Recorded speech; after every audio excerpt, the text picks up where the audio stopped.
Assalamualaikum warahmatullahi wabarakatuh. Hai teman-teman, kembali lagi di podcast FLP Pangkep bersama Sistem COVID.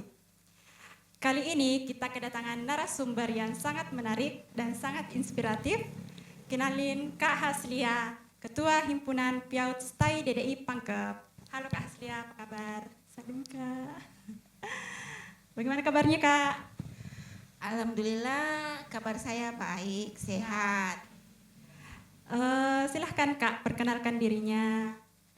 Kak Haslia ini sebelumnya sempat belajar keperawatan ya Kak? Ya, sebelum masuk di STAI DDI Pangkep, bisa diceritakan pengalaman sebelum masuk di dunia PAUD. Silahkan Kak. Baik, terima kasih. Bismillahirrahmanirrahim. Assalamualaikum warahmatullahi wabarakatuh. Perkenalkan, nama saya Haslia. Saya selaku Ketua Himpunan Pendidikan Islam Anak Usia Dini di STAI DDI Pangkep. Sebenarnya basic pendidikan saya itu bukan di PAUD ya. Awalnya saya itu seorang perawat. Jadi saya masuk perawat itu karena sekedar ingin membahagiakan orang tua, mengikuti keinginan orang tua. Jadi ya saya masuklah di perawat. Tapi seiring berjalannya waktu, selesai dari SPK, tidak ada rasa apa ya, rasa ingin ke perawat itu tidak ada. Ya, melanjutkan karir tidak ada rasanya. Tidak ada rasa ingin ke sana. Karena memang dari awal semata-mata saya hanya mengikuti kemauan orang tua. Ya, terpaksa ceritanya ini Kak. Keterpaksaan Ji. Nah, terus sampai akhirnya saya menikah, terus punya anak satu. Nah, saat itu saya sudah kerja di perusahaan sebagai tenaga kesehatan. Nah, saat itu ada kegiatan program khusus untuk D3 perawatan di Rumah Sakit Pangkep. Nah, saya ikutlah di situ dengan harapan semoga setelah saya ikut D3, keinginan saya untuk bekerja di perawat itu mungkin lebih besar lagi ya dibanding sebelumnya. Tapi ya waktu terus berjalan tidak terasa selesailah saya di D3 keperawatan. Nah, selesai dari D3 perawatan ini kok sama ya? Tetap tidak ada keinginan untuk lanjut di perawat.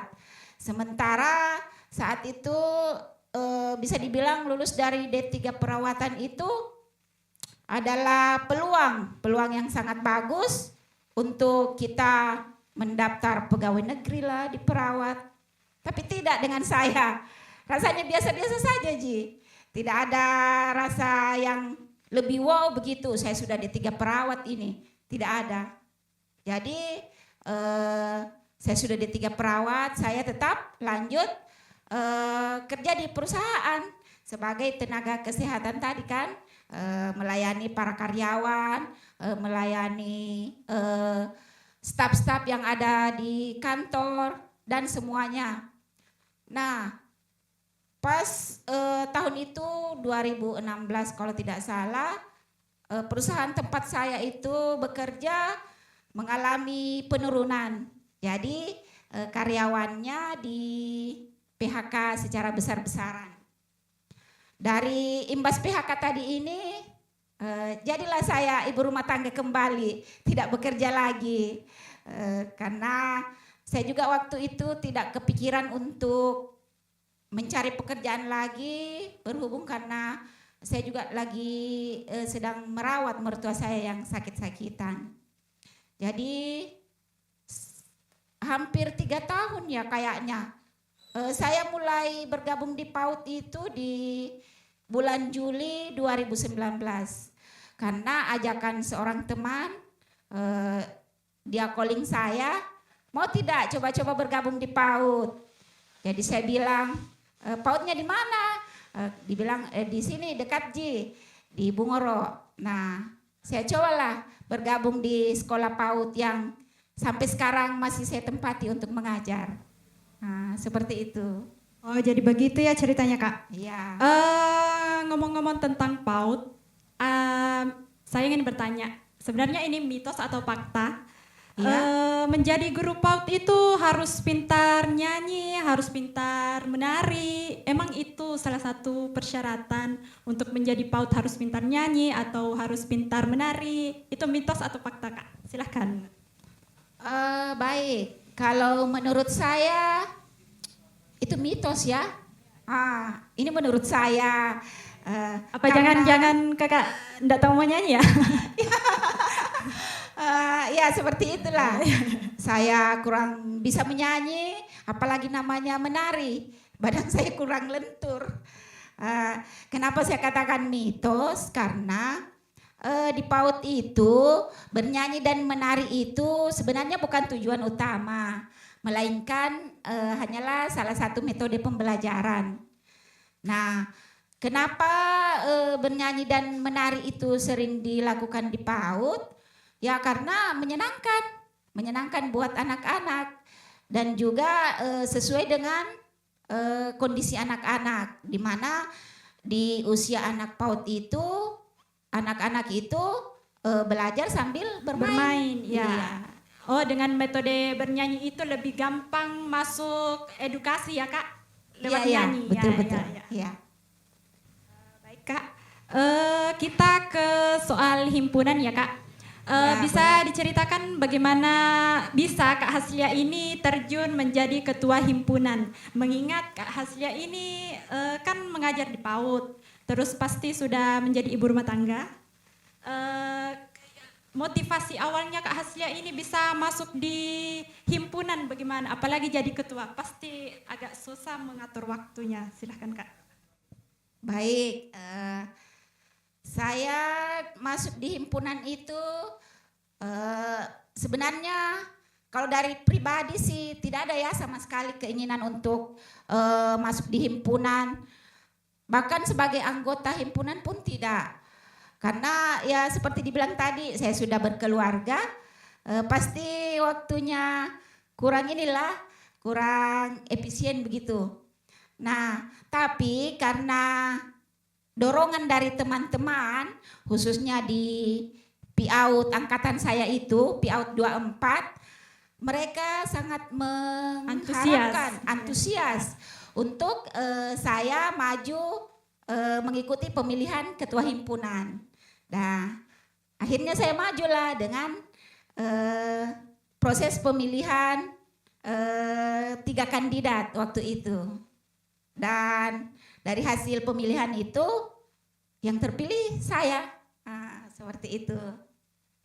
Baik Kak, sebagai ketua himpunan, gimana nih rasanya jadi ketua himpunan? Lebih sering pegang pulpen untuk kerja tugas atau lebih sering pegang HP untuk koordinasi dengan anggota mengenai himpunan? Gimana nih Kak? Wow. Baik. Kalau dibilang antara pulpen dan handphone, saya pribadi lebih cenderung handphone ya. Handphone. Tapi kalau pertanyaannya yang mana yang lebih sering? Ya. Kalau saya dua-duanya. Oh, bisa dipakai bersamaan ya. Setelah selesai mencatat ya. Iya, betul-betul. Ya. Karena kalau hanya di handphone saja susah untuk saya ingat. Jadi kalau saya cari di handphone terus saya catat kembali, itu lebih menggampangkan saya. Ya, seperti itu. Bagaimana ya Kak? Kan ceritanya umur Kakak ini beda di antara anggota-anggota himpunan mungkin ya. Iya. Bagaimana cara Kakak untuk meningkatkan komunikasi? Karena mengingat usia Kakak dengan anggota himpunan itu jauh berbeda. Apalagi mengingat ini saat berkoordinasi itu agak, menurut saya ya, lebih susah koordinasi komunikasi antara ketua himpunan dengan anggota himpunan. Silahkan, bagaimana tipsnya nih Kak? Ya, betul sekali. Bisa dibilang di umur saya yang sekarang ini, bisa dibilang tidak muda lagi ya, sudah kepala 4. Tapi alhamdulillah untuk koordinasi ke teman-teman pengurus, teman-teman himpunan. Saya itu orangnya simple. Kalau saya berbaur dengan seumuran saya, ya saya juga bahasanya ya seumuran saya, sesama ibu-ibu maksudnya begitu. Kalau saya berbaur dengan adik-adik saya, tentunya saya juga harus lebih menghargailah. Kalau mereka itu lebih muda daripada saya. Ya, istilahnya juga, Kak, mungkin seperti bunglon lah, di mana ditempatkan, di situ menyesuaikan. ya, Mungkin begitu betul Kak. sekali, Ya, ya. Menyesuaikan dengan suasana. Ya, betul. Ya. Jadi ceritanya ini Kak Haslia ini sangat fleksibel ya teman-teman. Jadi wajar dia jadi ketua himpunan sekarang. Masya Allah. Oke, baik Kak. Kira-kira sport favorit kita di STAI DDI saat lagi pikiran mungkin lagi sumpek atau sport favorit bersama anggota himpunan deh di STAI DDI paling di mana yang paling Kakak senangi lah? Yang ada di saya? Iya. Kalau spot yang paling saya senangi untuk ngumpul, tentunya di kantin kampus. Ya, senang sekali kalau bisa ngumpul sama teman-teman di kantin, ngobrol-ngobrol, baik itu tentang keluarga, tentang dunia perkuliahan, dan pokoknya dengan yang lain-lainnya juga bisa dibahas di kantin itu. Baik Kak, sepertinya yang saya dengar dari percakapan Kakak ini, sepertinya di kelas Kakak ini sangat-sangat kompak ya?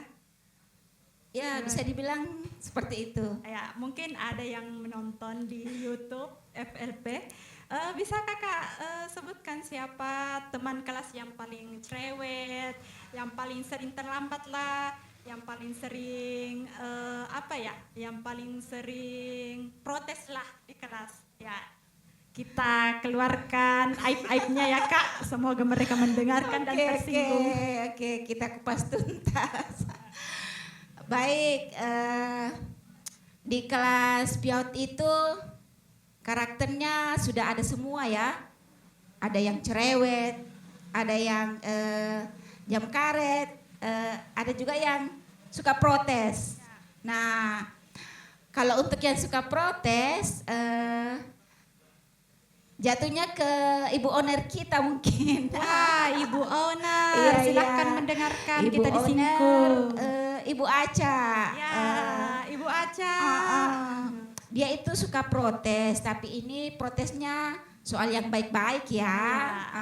Kalau ada ketidakadilan silakan panggil Ibu Aca. Kalau ada yang tidak sesuai di benaknya, tunggulah dia akan protes. Iya, tidak bisa disaring ya Kak. Tidak bisa. Mulutnya, astaga, Ibu Aca. Mohon maaf ya Ibu Owner. Nah, kalau untuk yang cerewet di kelas itu rata-rata orangnya cerewet. Hampir seperduanya ya Kak.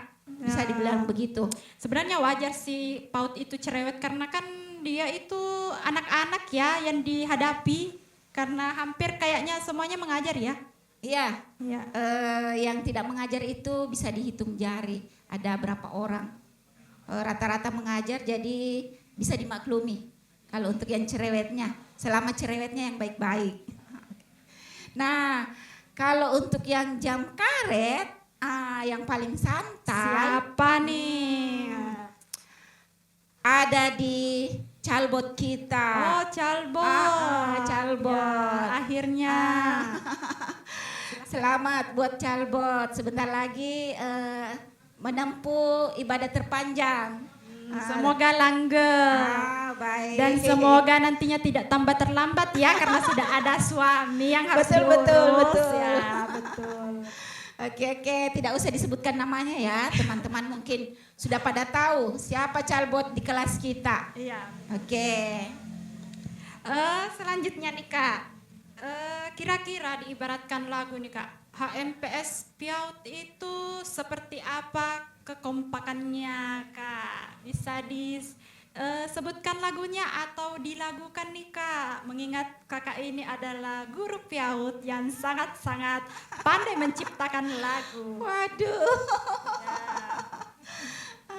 Oke. Untuk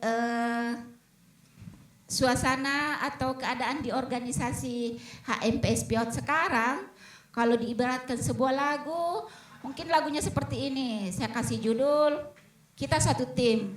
Silakan dinyanyikan. Liriknya ada beberapa sih saya ingat seperti ini. Kita satu tim, maju bersama, bergandeng tangan, meraih mimpi. Oke. Singkat, padat, dan jelas menggambarkan kekompakan HMPS Piaut. Iya. Nah, kakak ini menjadi ketua himpunan Piaut ini dari 2025 ya kak? Iya betul. Bulan November. November. Berarti di 2026 November ini kakak purna bakti ya? Ya betul sekali. Pertanyaan saya, apa kira-kira yang ingin ditinggalkan ke anggota HMPS Piaut supaya dikenang nih Kak Haslia bilang, oh Kak Haslia ini meninggalkan ini untuk anggota HMPS Piaut.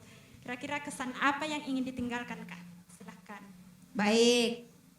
Sebagai ketua himpunan periode sekarang, hal yang ingin saya tinggalkan untuk teman-teman Piaut setelah kepengurusan saya itu, pertama itu semangat ya, semangat. Yang kedua kebersamaan, tentunya kebersamaan itu dibarengi dengan kekompakan. Karena kalau kita hanya selalu bersama tapi tidak kompak, ya itu juga kurang ini ya. Jadi semangat, kebersamaan dan kekompakan. Menurut saya ketiga kata ini bisa dibilang pondasi dalam sebuah organisasi. Karena kalau pengurus-pengurus di organisasi itu begitu-begitu saja, tidak ada semangatnya, tidak ada kebersamaannya, apalagi kekompakannya, maka organisasi itu tidak berjalan dengan baik. Seperti itu menurut saya. Wah, sepertinya Kak Haslia ini sudah sangat-sangat cocok lah jadi ketua himpunan Piaut karena sepertinya kekomunikasikan dengan anggota ini sudah sangat bagus mungkin ya Kak. Saya ingin ke prokernya. Kira-kira struggle menjadi ketua himpunan itu di bagian mana Kak? Apakah di komunikasinya antar anggota atau menjalankan prokernya yang sulit atau di bagian dananya kah? Atau di bagian mananya nih Kak? Silakan. Kesulitannya maksudnya? Baik. Sebagai ketua himpunan, kesulitan di dalam organisasi itu mungkin diketahui bersama soal pendanaan ya. Seperti biasa ya, soal uang itu sangat sulit ya. Betul sekali. Karena kalau soal proker, menyusun proker sih saya pikir tidak begitu sulit ya. Gampang kalau soal sebut-sebut saja ya, gampang, tapi menjalankannya itu sangat-sangat susah. Betul sekali. Nah, yang jadi kesulitan itu ya saat prokernya sudah mau dijalankan dan dananya tidak tersedia. Jadi hal tersulit itu di pendanaan. Kalau misalnya mengenai himpunan, kira-kira kalau misalnya kakak lagi mengalami stres, memikirkan proker yang belum jalan, di mana dananya belum dapat, kira-kira self reward kakak untuk menghibur diri sendiri itu bagaimana Kak? Nah. Pelarian nih ceritanya Kak. Pelarian ya. Iya. Oke. Saya itu kalau lagi mumet, baik itu soal urusan kampus, soal urusan rumah tangga, saya itu pelariannya makan. Oh makan, ya, ndak seperti perempuan pada umumnya ya Kak. Perempuan pada umumnya itu sepertinya belanja ya Kak. Oh kalau kakak ini makan tapi tubuhnya ya langsing nih Kak. Mungkin ada tips Kak supaya langsing dan gimana gitu Kak? Gimana ya? Kalau menurut saya, badan saya sekarang ini sudah agak melar ya. Oh, sudah berisi. Ya, dulu badan saya itu mirip-mirip dengan adik. Ya, saya itu apapun itu persoalannya, kalau lagi mumet, larinya ke makanan. Iya, iya. Makanannya tidak pilih-pilih sih, apa saja. Yang Intinya saya penting makan. masuk Betul ya, betul. Kak. Apa saja. Intinya saya bisa makan. Ternyata menjadi ketua himpunan ini sangat-sangat bermanfaat ya buat kakak karena menambah berat badan bukan mengurangi berat badan ya. Beda dari ketua himpunan lainnya ya kak. Baik kak, kita melangkah ke apa ya kak? Dunia PAUD. Nah, sebelumnya kakak ini mengajar di KB Aisyah. Iya, KB Aisyah. Nah, kira-kira nih kak, ada nggak kejadian lucu saat kakak mengajar di KB Aisyah tersebut? Apa nih kejadian lucunya saat mengajar anak-anak? Mungkin ada anak-anak yang menangis kak atau buang air kak tidak bilang-bilang. Silahkan kak. Kalau kejadian lucu yang dimaksud tadi seperti yang disampaikan, banyak sih ya. Saat mengajar banyak yang, ibu guru saya mau kencing, ibu guru saya mau, anak-anak sekarang banyak yang masih bilang kalau mau berak itu ya. Oh Ya, di sekolah saya itu masih ada yang seperti itu. Kalau hal-hal seperti itu banyak sering terjadi dan hampir setiap hari. Saya mau sedikit cerita juga. Selain hal-hal lucu tadi, ada juga hal-hal yang menurut saya itu kayak semacam duka begitu buat saya sebagai guru PAUD. Ya. Saya itu pernah mengalami mendapatkan orang tua murid yang sangat-sangat protektif. Protektif, ternyata protektif itu tidak terlalu baik ya untuk perkembangan anak. Tidak terlalu, dia selalu mencampuri apa yang terjadi pada anaknya di sekolah. Nah, si anak juga seperti itu. Kalau dia pulang ke sekolah, dia sampaikan semua apa yang diterima di sekolah. Misalnya ditegur sama ibu gurunya di sekolah, ditanya sama ibu gurunya di sekolah, jangan seperti ini. Sampai di rumah itu disampaikan. Nah, ibunya tadi ini tidak setuju. Dia selalu protes itu lewat grup WA. Ya. Nah, itu menurut saya satu beban tersendiri buat saya. Karena sebagai guru itu saya serba salah ya menghadapi hal tersebut. Didiamin salah.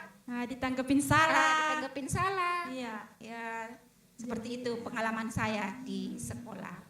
Jadi kembali ke diri kita masing-masing ya kak. Sebagai orang tua kita harus mengerti kalau ada anak kecil yang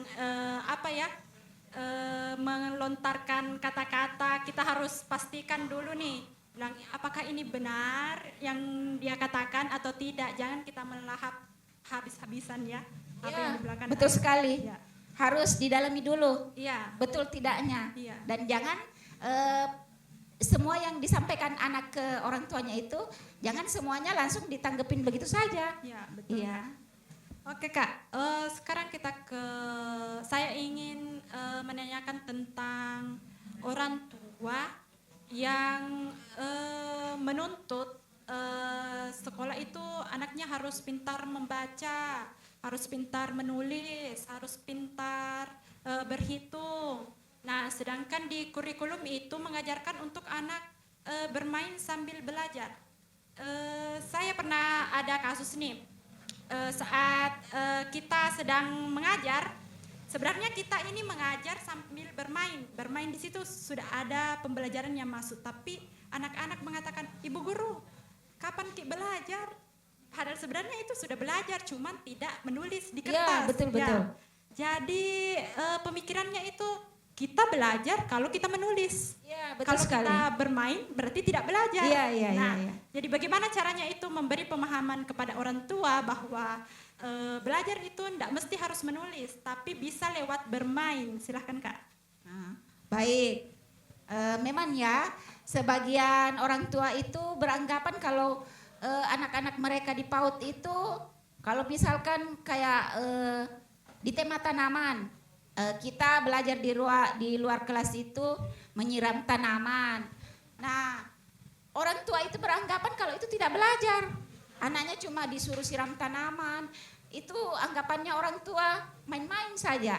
Padahal sebenarnya kita ajarkan anak-anak itu menyiram tanaman supaya perkembangan kognitifnya anak-anak ini berkembang. Supaya anak-anak ini tahu, oh tanaman ini kalau tidak disiram akan mati, Akan layu. Ya. Jadi sebagai seorang guru itu harus disampaikan ke orang tua kalau PAUD itu memang seperti itu, Bu. Kita itu di PAUD belajarnya sambil bermain, bukan hanya belajarnya hanya mewarnai saja begitu, hanya menulis saja, tidak. Jadi memang biarpun setelah disampaikan seperti itu, masih ada saja orang tua yang tidak paham. Jadi harus lebih diadakan pendekatan lagi ke orang tua yang tidak paham. Dilakukan sosialisasi mungkin ya Kak saat penerimaan rapor atau penerimaan murid baru, mungkin di situ betul. dimasukkan edukasi untuk orang tua. Karena kan ini ceritanya sudah mau penamatan PAUD ya Kak ya. Di sini kemarin saya baru dapat info katanya SD itu wajibnya 6 tahun. Di bawah 6 tahun itu belum bisa masuk di Dapodik. Nah, bagaimana kalau misalnya ada orang tua nih Kak yang umurnya anaknya ini baru 5 tahun 11 bulan, tetapi dalam peraturan pemerintah itu tidak bisa. Alasan orang tua ini nanti ketuaan ke anakku kalau misalnya tahun depan pi. Kira-kira bagaimana sekolah ini mengkomunikasikan peraturan pemerintah ke orang tua? Silahkan Kak. Iya. Di saat-saat seperti ini, saat menjelang penamatan seperti ini, memang kasus seperti ini banyak ya yang terjadi di sekolah-sekolah PAUD. Kita sampaikan ke orang tua sesuai dengan apa yang kita dapat dari aturan pemerintah. Kalau masuk ke SD itu umurnya harus 6 tahun. Nah, disampaikan ke orang tua, itu pun kalau orang tuanya tetap ngotot, tetap mau dimasukkan anaknya ke SD, kita tanya dulu. Kalau memang anaknya ini dapat SD yang mau terima, ya kita lepas saja. Tapi saya juga pernah dapat kasus seperti ini ya.